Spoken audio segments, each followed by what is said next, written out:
बहुत दूर पहाड़ों और बादलों से परे एक रहस्यमयी दुनिया थी। इस दुनिया का नाम था अहरोत। अहरोत कोई साधारण राज्य नहीं था। यहाँ की हवा में जादू था। पेड़ खामोशी में बातें करते थे और नदियाँ रोशनी की तरह बहती थीं।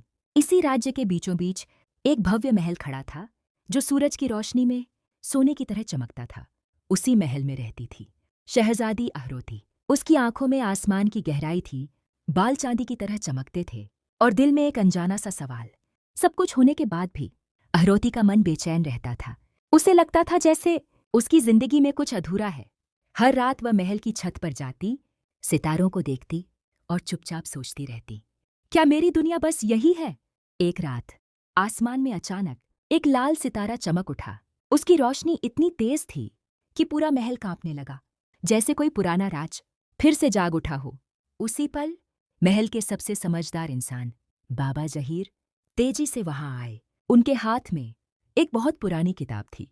जैसे ही उन्होंने किताब खोली, उसके पन्ने खुद ब खुद पलटने लगे।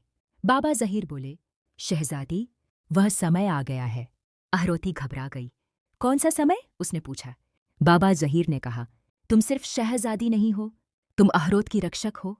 तुम्हारे भीतर वह ताकत है जो इस राज्य को बचा भी सकती है, और अगर गलत हाथों में चली जाए तो सब कुछ मिटा भी सकती है।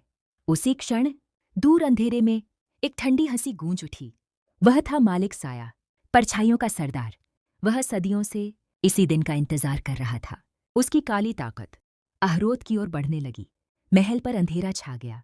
बाबा जहीर ने जल्दी से एक गुप्त रास्ता खोला। उन्होंने कहा, शहजादी, तुम्हें अभी यहाँ से जाना होगा। आंखों में आंसू और दिल में हिम्मत लेकर अहरोती ने महल को आखिरी बार देखा। मैं लौटूंगी, उसने कहा, लेकिन इस बार सिर्फ शहजादी बनकर नहीं, बल्कि रक्षक बनकर।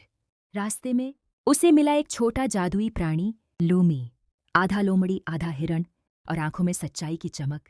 जैसे ही अहरोती ने जंगल में कदम रखा, हवा ने धीरे से कहा, स्वागत है अहरोती।